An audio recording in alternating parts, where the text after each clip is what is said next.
Hello students, so we'll move ahead in the chapter and we'll talk about the application of biotechnology in medicines. ठीक है?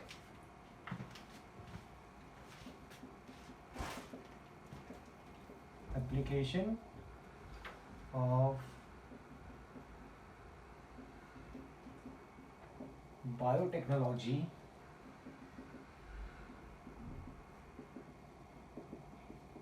in medicine.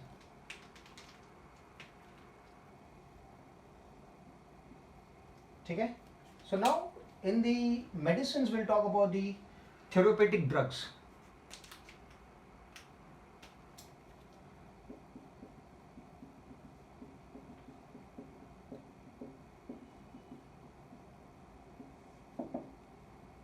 Therapeutic drug के बारे में बात करेंगे. ठीक है, सो जो ड्रग्स होने चाहिए they should be safe to be used. ठीक है, if they create response, immunological response in the body, they are not good for the body. ठीक है, so with the help of biotechnology we are going to develop the drugs which are safe, which are economically cheap. ठीक है, so that everybody can afford it.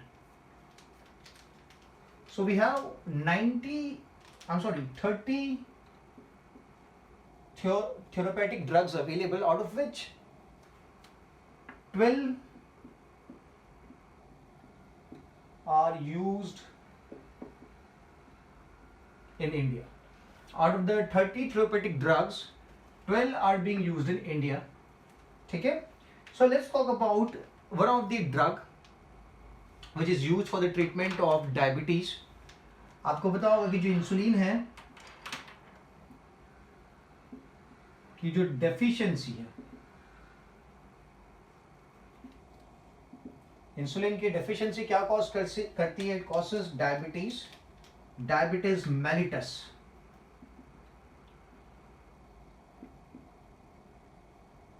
It causes diabetes mellitus. ठीक है, so if I want to cure this diabetes I need to have a proper amount of insulin in my body. आपको बताओ ना insulin का काम क्या है. Insulin जो जब आप खाना खाते हो तो आपके ब्लड के अंदर शुगर का अमाउंट बढ़ जाता है, because the sugar from the blood, from the digestive system is taken up by the blood and now it has to be transported और transferred to the cells, so the cells can perform the aerobic respiration. तो जो transportation का काम है from the blood to the cell, that is going to be perform by insulin. But if there is no insulin in the body, the pancreas are defective and there is no insulin, तो जो blood है वो जो insulin blood के अंदर है वो cell के पास नहीं जा पाएगा और सेल उसका एरोबिक रेस्पिरेशन परफॉर्म नहीं कर पाएगा और एनर्जी का प्रोडक्शन नहीं होगा. That means a person who is suffering from diabetes also has low amount of energy because the simple food of the sugar is not delivered to the cell. ठीक है, and that is only possible with the help of what? With the help of insulin. तो मैं यहाँ पे लिख देता हूँ, let's say ये जो ब्लड वेसल है, after the food the blood vessels are rich in sugar. ठीक है, तो जो सेल्स है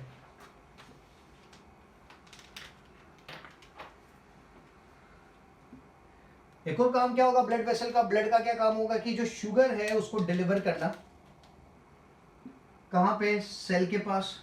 सो the cells can perform what? The cell can perform aerobic respiration. ठीक है, एंड ये जो ट्रांसफरिंग का काम है from the blood to the cell, that is going to be performed by whom? That is going to be performed by the insulin. So without the insulin, the sugar is not going to be transferred to the cell. Without the insulin, the amount of sugar would build up in the cell. ठीक है, और sugar जब cell के पास deliver नहीं होगा तो ATP का formation नहीं हो पाएगा. ठीक है, and that causes diabetes mellitus. ठीक है, सो बनाया किस तरीके से इंसुलिन को, उसको समझने से पहले लेट्स टॉक अबाउट अपनी बॉडी में, in our body how is insulin produced. ठीक है, so in the human body the insulin is produced in the inactive form, that is the pro form. In human body insulin is produced in inactive form, that is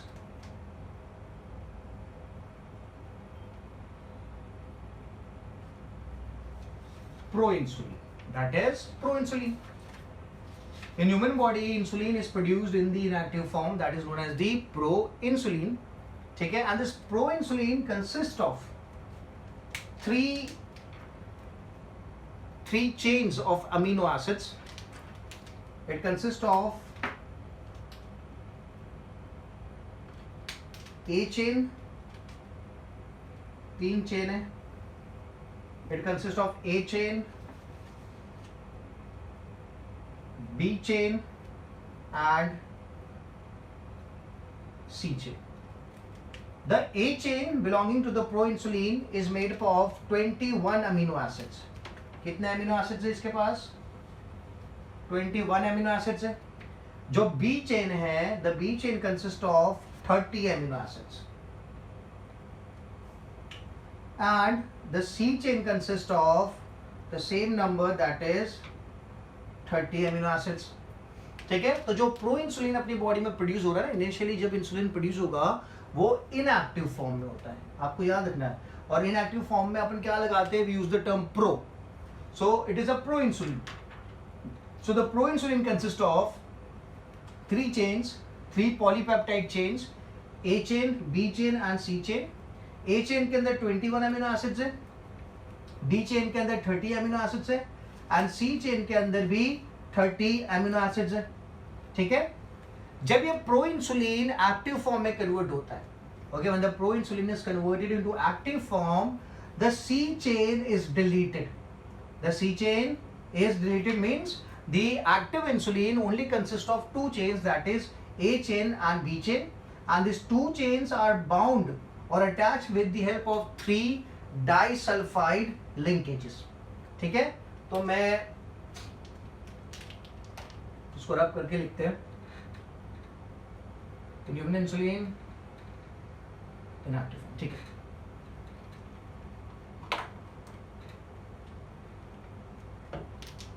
तो यहां लिखूंगा मैं जो inactive form है insulin का, that is pro insulin. The inactive form is the proinsulin. It consists of what? It consists of 3 polypeptide chain, that is A, B and C. ठीक है, but when the proinsulin is converted into its active form, when the proinsulin is converted into its active form, that is insulin, one of the polypeptide chain is deleted and only 2 polypeptide chains remain.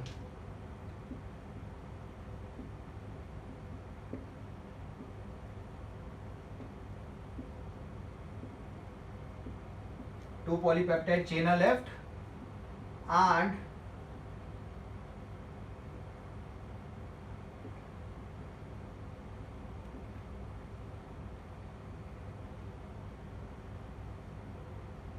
attached by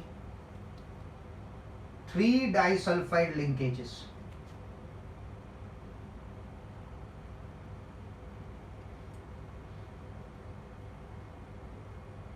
Three disulfide linkages are used for the attachment of the 2 polypeptide chain. ठीक है, तो अपनी body में जब pro insulin, जब insulin का formation होता है तो वो कौन से फॉर्म में होता है? Inactive form, which is later on converted into its active form. So the inactive form consists of 3 polypeptide chains A, B and C. जब एक्टिव फॉर्म में कन्वर्शन होता है तो one of the polypeptide chain is deleted. So there are only 2 polypeptide chains are left. कौन सी? A and B. ठीक है, और ये दोनों पॉलीपेप्टाइड जो चेन, इनके बीच में जो लिंकेज है, there are 3 disulphide linkages found. ठीक है, simple and easy. Now how do we produce the insulin with the help of a bacteria या with the help of another organism? क्योंकि पहले तो जो इंसुलिन बनेगा जीन की मदद से वो तो 3 पॉलीपेप्टाइड चेन का बनेगा, और जो एक्टिव फॉर्म है वो तो 2 पॉलीपेप्टाइड चेन का ही है। तो अगर आप जीन डालोगे कोई बैक्टीरिया में या कोई माइक्रो ऑर्गेनिज्म में, तो वो जो इंसुलिन बना के देगा वो इंसुलिन कौन सा होगा, वो इनएक्टिव फॉर्म में ही होगा ना, प्रो इंसुलिन होगा, जिसके पास 3 पॉलीपेप्टाइड चेन होगी। और एक्टिव वाला जो होता है उसके पास तो 2 पॉलीपेप्टाइड चेन है, ए एंड बी। ठीक है, so how to deal with this problem? So an American company solve this problem. उन्होंने क्या किया,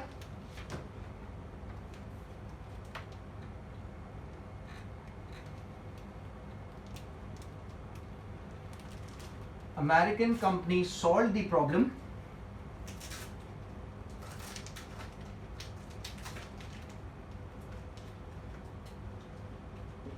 and American company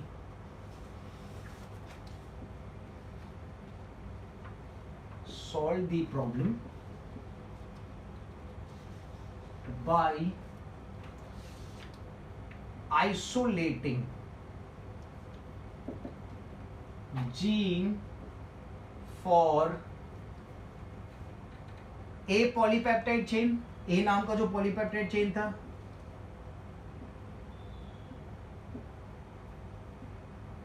for A polypeptide chain and B polypeptide chain.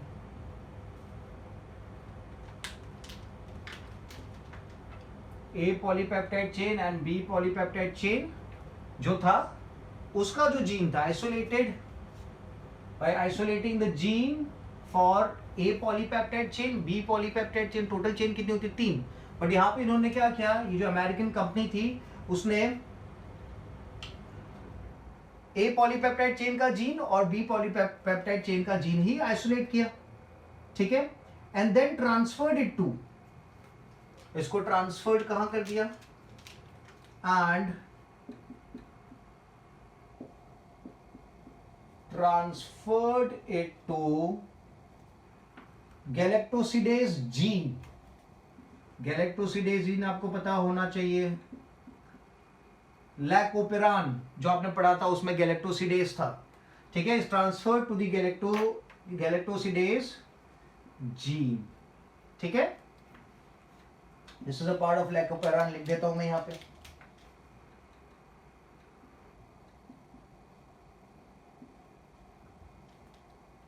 I hope this is clear. A polypeptide chain का gene isolate कर लिया, B polypeptide chain का gene isolate कर लिया, और फिर ट्रांसफर कहां कर दिया, it was transferred to the galactosidase gene which is a part of lac operon, ठीक है। अब इसको परफॉर्म करने के लिए, लैकोपेरान को इनिशिएट करने के लिए we used IPTG, that is isopropyl thiogalactosidase. ये जो चीज है it works as the inducer, lac operon को इंड्यूस करने का काम करेगा। कौन, लिखूंगा मैं, isopropyl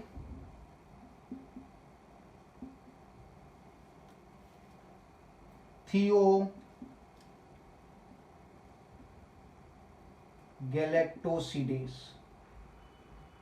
isopropyl thiogalaictosidase, that is written as IPTG,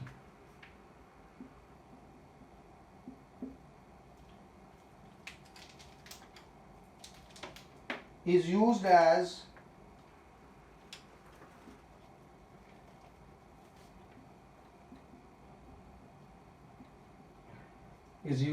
inducer for lacopera, inducer for lac operon, ठीक है। तो अब क्या होगा, जब लैक ओपेरान परफॉर्म करेगा, सिंथेसिस करेगा किसका, गैलेक्टोसिडेज एंजाइम का, तो उस टाइम पे क्या होगा, उस टाइम पे gene for polypeptide chain, A polypeptide chain भी अपने आप को एक्सप्रेस करेगा, मतलब क्या बनेगा, अमीनो एसिड्स बनेंगे। बी पॉलीपेप्टाइड चेन जो थी ओके उसका भी एक्सप्रेशन होगा, दोनों चेन्स बन जाएगी, ठीक है, कितने कितने पार्टिकल्स थे, 21 एमिनो एसिड की चेन थी ए, 30 एमिनो एसिड की चेन थी बी। ठीक है, तो ये इनका भी सिंथेसिस होगा। तो उन दोनों चेन को फिर क्या किया जाएगा, इसमें से एक्सट्रैक्ट कर लिया जाएगा। So when lac operon is performed, galactosidase enzyme is produced or the protein is produced. The galactosidase protein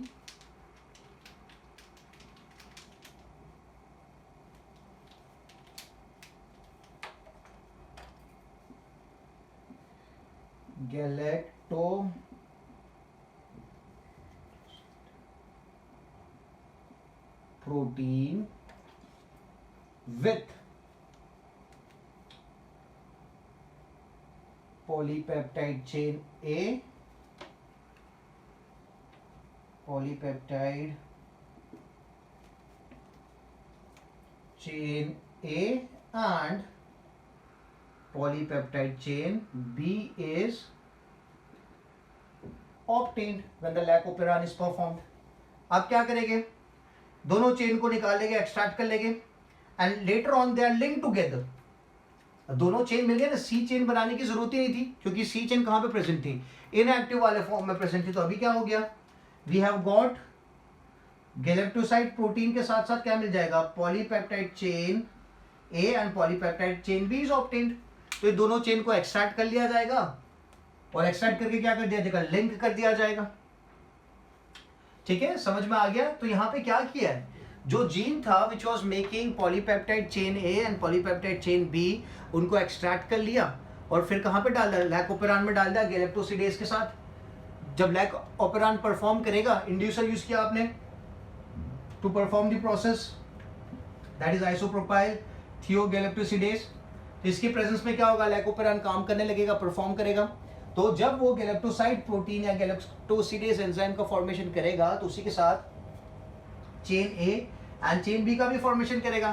तो अपन क्या करेंगे, दोनों चेन को एक्सट्रैक्ट कर लेंगे और फिर क्या कर देंगे, एक दूसरे के साथ लिंक कर देंगे। क्या लिखेंगे, polypeptide chain A and chain B are extracted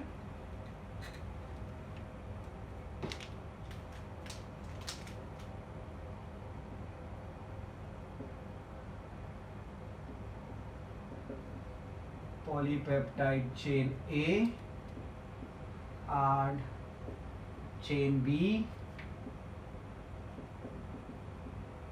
are extracted and linked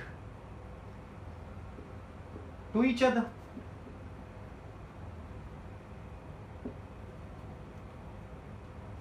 ठीक है, तो अब आपने क्या कर दिया, जो अपनी बॉडी में इंसुलिन बनता था, जिसके पास क्या होता था, पॉलीपेप्टाइड चेन ए होती थी, ठीक है, containing 21 amino acid and polypeptide chain B होती थी कंटेनिंग 30 एमिनो एसिड। ये दोनों बना के आपने लिंक कर दिया, तो ये क्या बन गया, ये एक्टिव इंसुलिन बन गया and link to each other. This results इन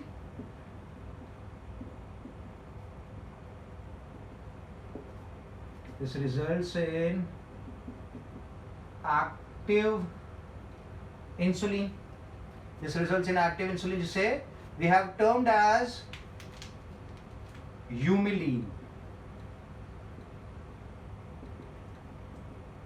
क्या नाम दिया इसको अपन ने, humulin नाम दे रखा है। ठीक है, समझ में आ गया। तो ये जो चीज है, जो प्रोसेस था, इसका जो कॉस्ट ऑफ प्रोडक्शन है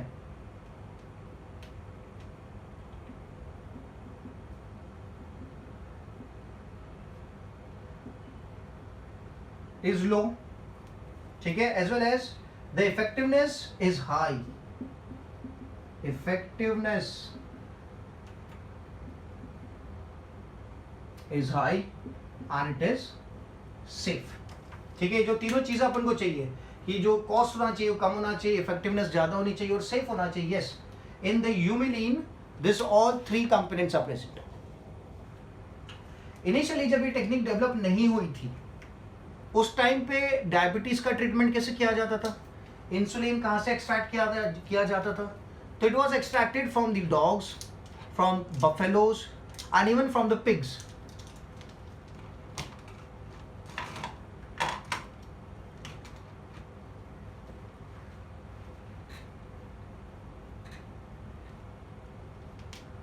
So earlier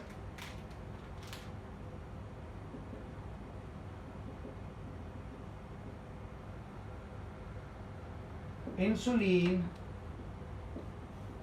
was extracted from dogs, ठीक है,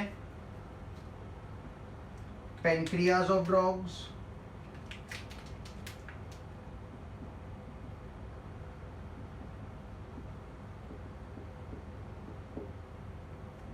ठीक है.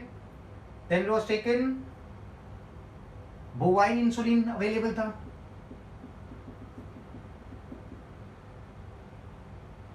from cow and buffalo, bovine insulin from cow and buffalo, and then there was the porcine insulin from the pig.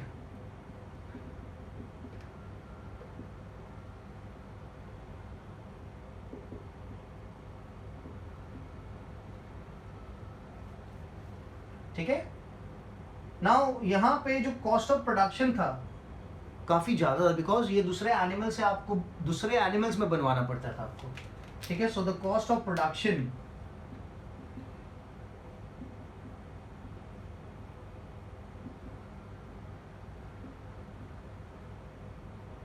was high, as well as reaction, side effects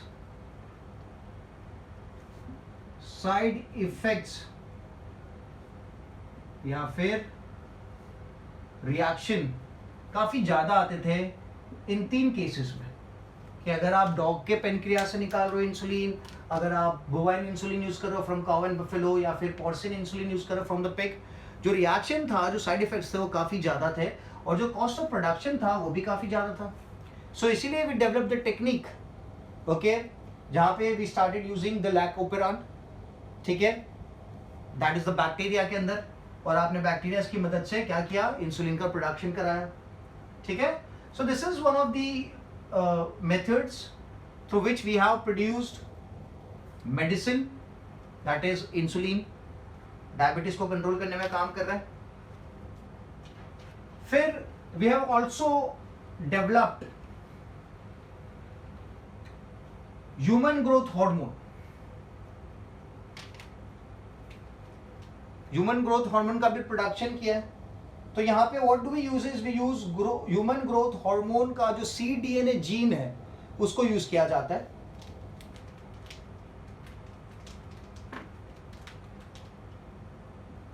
human growth hormone cDNA is copy DNA, C should be small, cDNA gene.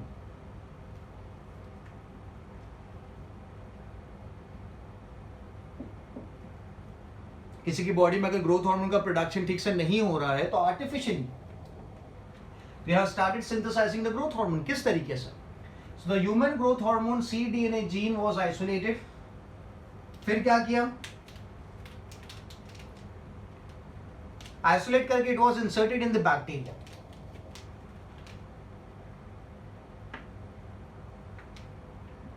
cDNA gene was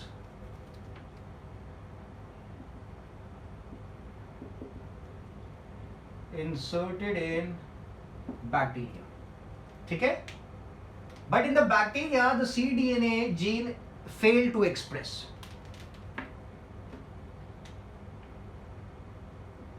cDNA gene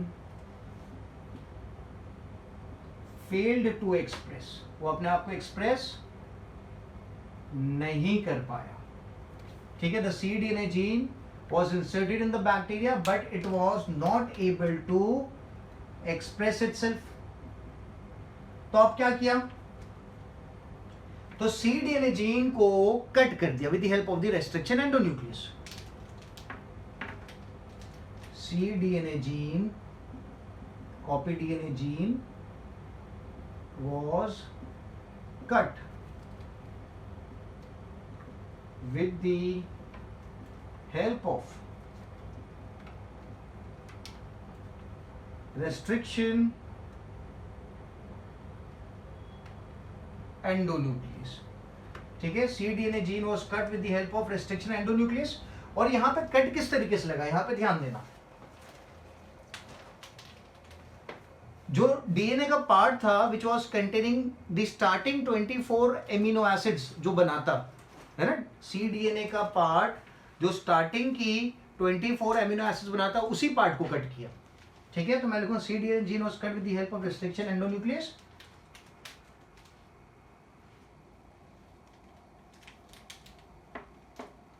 यहां लिखता हूं मैं starting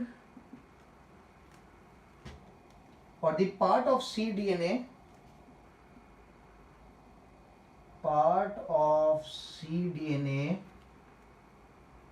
which would form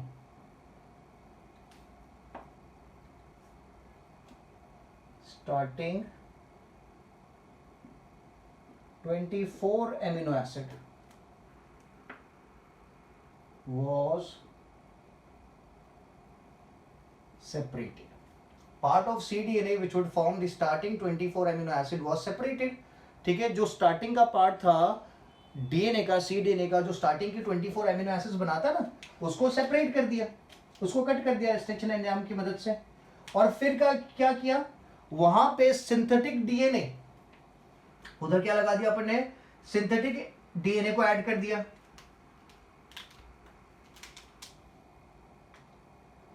ये अपना cDNA था double stranded, तो जो starting का पार्ट था, जो स्टार्टिंग की 24 एमिनो एसिड्स बनाता, उसको कट कर दिया और उसकी जगह पे क्या कर दिया,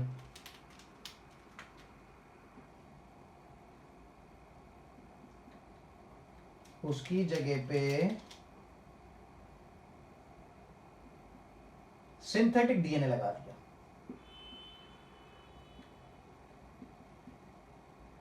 कौन सा डीएनए, सिंथेटिक डीएनए लगा दिया. ठीक है, डन.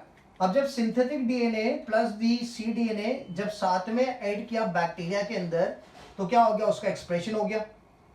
ठीक है, और वो एक्सप्रेस होकर उसने क्या बना दिया, उसने बनाया ह्यूमन ग्रोथ हार्मोन. ठीक है, आई होप इतना क्लियर है.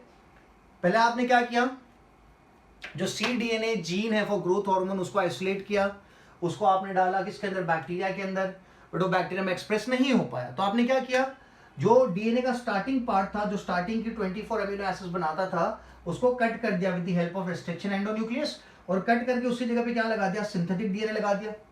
तो जब synthetic DNA plus copy DNA को आपने बैक्टीरिया में डाला, तो वो एक्सप्रेस हो गया. तो मैं लिखूंगा अब यहाँ पे, इतना पार्ट क्लियर है.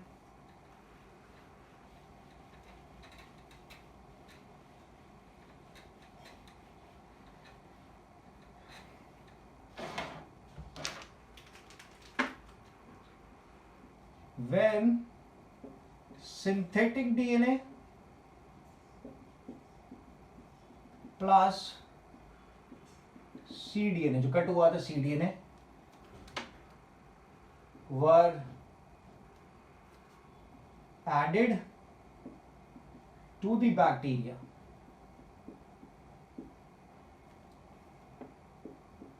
the combination of synthetic and cDNA expressed itself and resulted in formation of human growth hormone. ठीक है, तो इस तरीके से अपन ने ह्यूमन ग्रोथ हार्मोन का भी फॉर्मेशन कर दिया.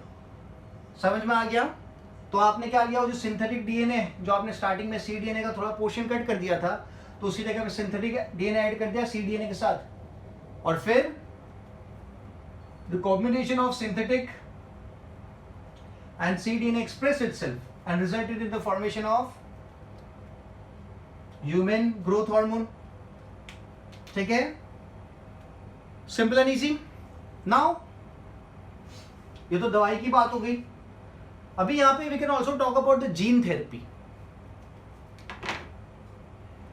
जीन थेरेपी की भी मैं बात कर सकता हूं कि अगर किसी के अंदर कोई डिसीज है विच इज जेनेटिक, तो वो जो डिसीज है वो हेरिडिटरी है, वो कैरी फॉरवर्ड होगा because it's genetic. It is going to be carried forward from one generation to another. तो अगर कोई जेनेटिक डिसीज है उसको कैसे ट्रीट कर सकते हैं? So that comes under the gene therapy.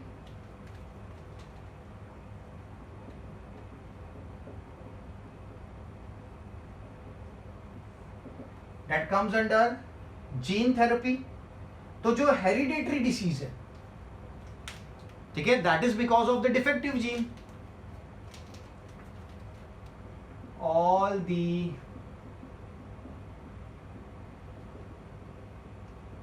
hereditary disease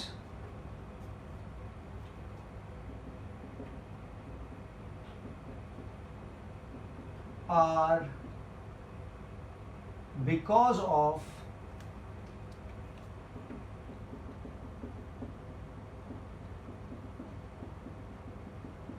defective gene. All the hereditary disease are because of defective gene. तो क्या करें? ये जो defective gene है,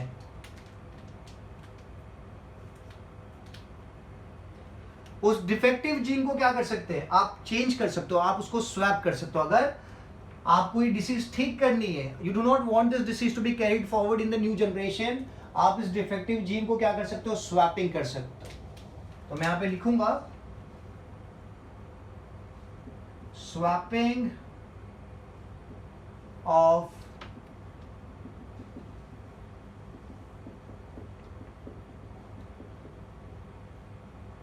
defective gene occurs. I'm sorry, swapping of defective gene is performed.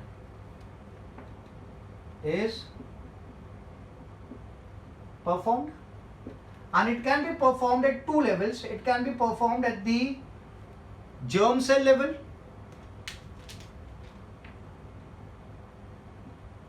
germ cell level पे आप gene को swap कर सकते हो, या फिर you can perform it at the somatic cell level.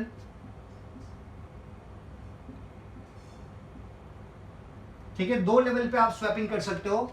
Swapping of the defective gene can be performed at the germ cell level या फिर सोमैटिक सेल लेवल. अगर जर्म सेल लेवल पे करेंगे तो it is going to be termed as the germ cell gene therapy. Germ cell gene therapy. ठीक है, या फिर अगर सोमैटिक सेल लेवल पे करेंगे तो it is going to be termed as somatic cell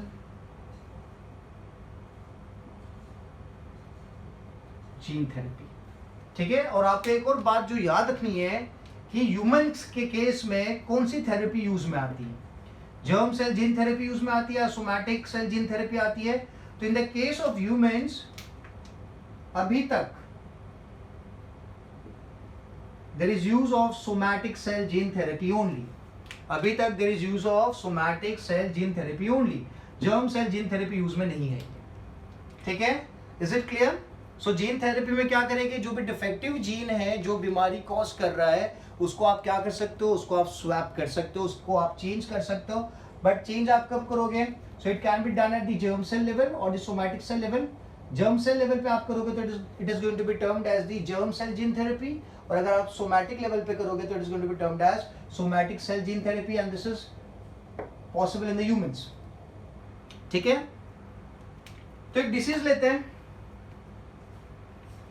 which is a hereditary disease, SCID, severe combined immunodeficiency, जिसमें immune system जो होती है काफी वीक हो जाती है. और आपको पता है इम्यून सिस्टम वीक हो गए मतलब कोई भी बैक्टीरिया, सिंपल से सिंपल बैक्टीरिया बॉडी को हार्म कॉज कर सकता है. ठीक है, so that is severe combined immunodeficiency. Severe combined immuno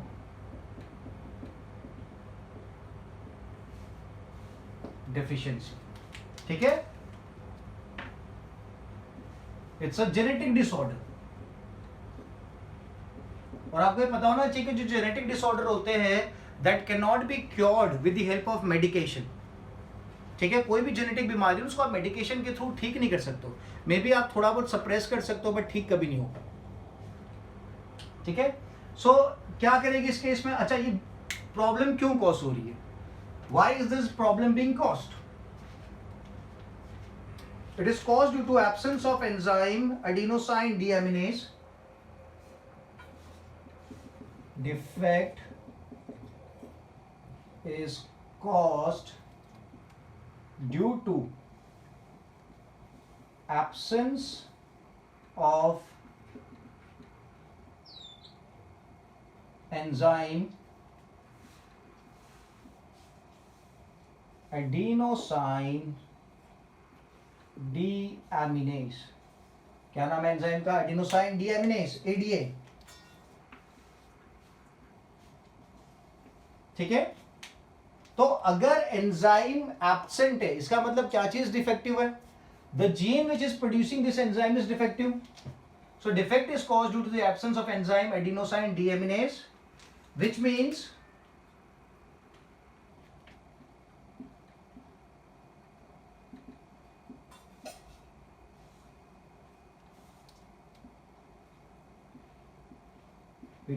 defective ADA,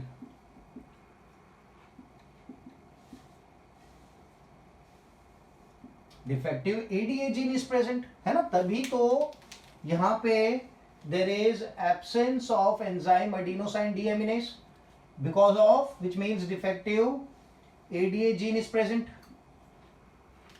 ठीक है।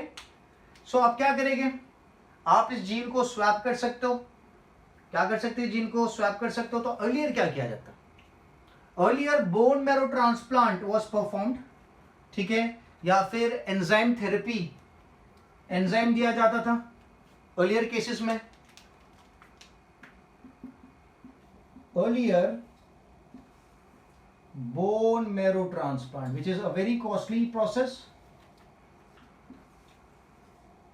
ट्रांसप्लांट परफॉर्म किया जाता था क्योंकि पूरा बोन मैरो चेंज कर दिया जाता था, क्योंकि बोन मैरो ही नए सेल्स बनाता है ना।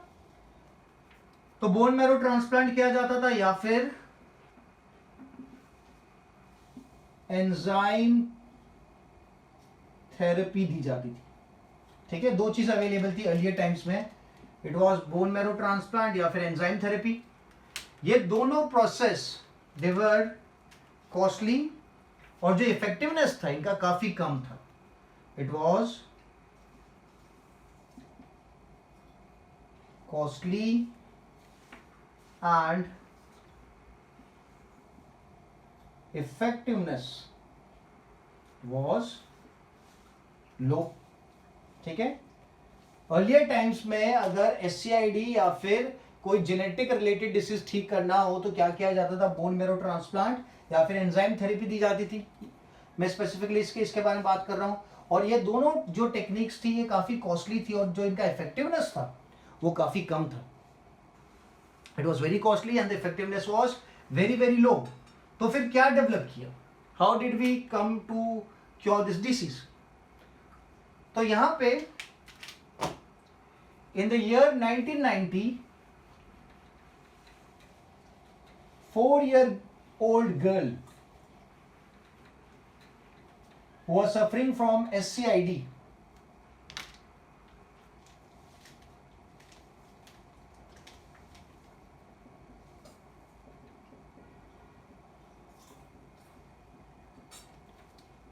a 4-year-old girl suffering from SCID, ठीक है। उसके केस में क्या किया इस गर्ल के साथ, तो इसके lymphocytes that means the WBCs, white blood cells, which are the soldiers of your body, जो आपकी इम्यून सिस्टम के बहुत इंपॉर्टेंट पार्ट है, जो पैथोजन से फाइट करने का काम करते हैं। तो इसकी बॉडी में से क्या किया,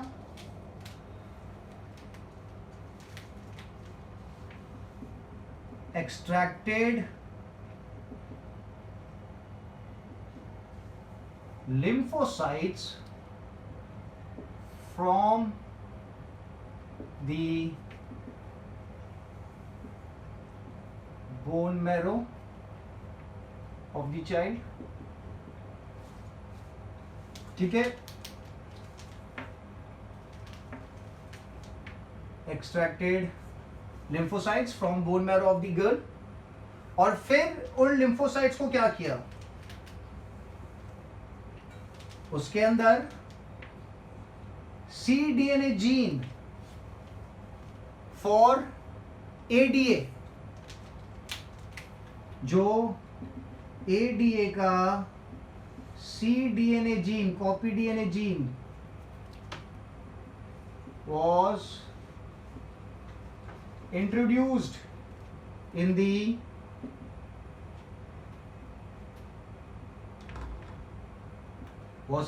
the lymphocytes. ठीक है, with the help of vector, with the help of retrovirus. ठीक है, जिसने वेक्टर का काम किया, समझ में आ गया। तो जो जीन काम नहीं कर रहा था, जो जीन डिफेक्टिव था, उस जीन को आपने क्या कर दिया, स्वैप कर दिया, उसकी जगह पे आपने नया जीन इंट्रोड्यूस कर दिया। ADA cDNA gene was introduced in the lymphocytes with the help of retrovirus. तो अभी क्या मिला अपन को,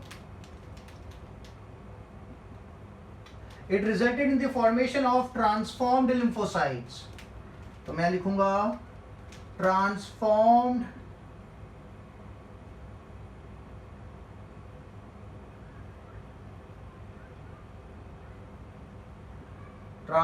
lymphocytes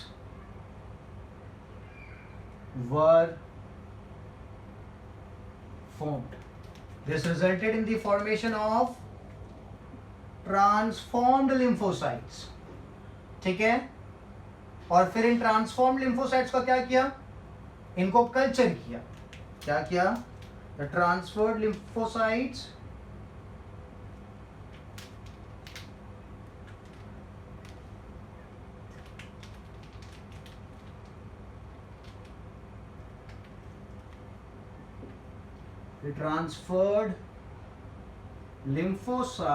were cultured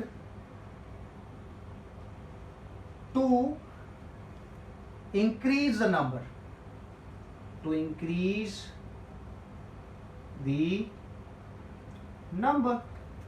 और फिर आप क्या करोगे, ये lymphocytes का आप इंजेक्शन प्रोवाइड कर सकते हो।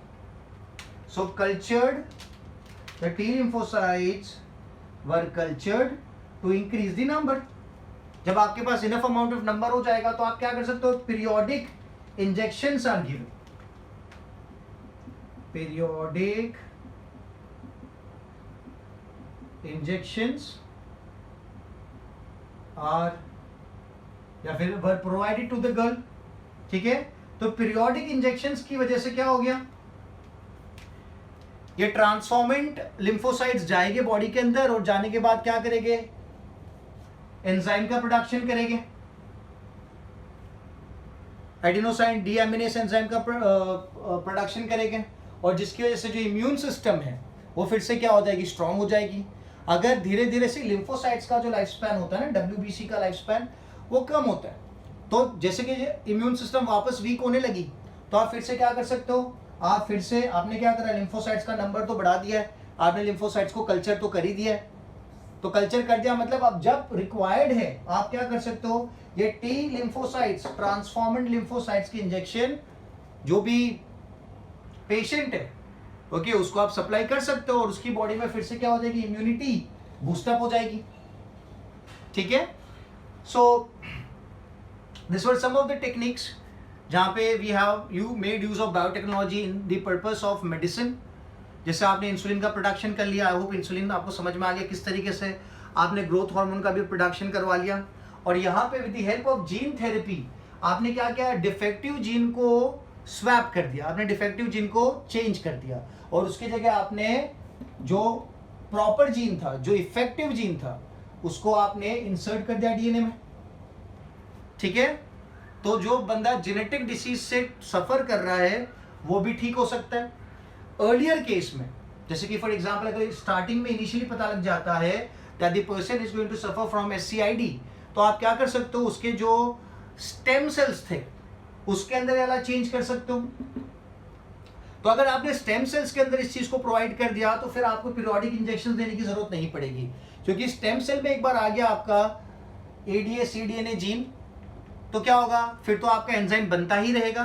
बट अगर बाद में पता चलता है कि इस जीन की कमी है, तो बाद में आप इंजेक्शंस, आप T लिम्फोसाइट्स को क्या करोगे, कल्चर कर लो और फिर T लिम्फोसाइट्स के इंजेक्शंस पास ऑन कर दो।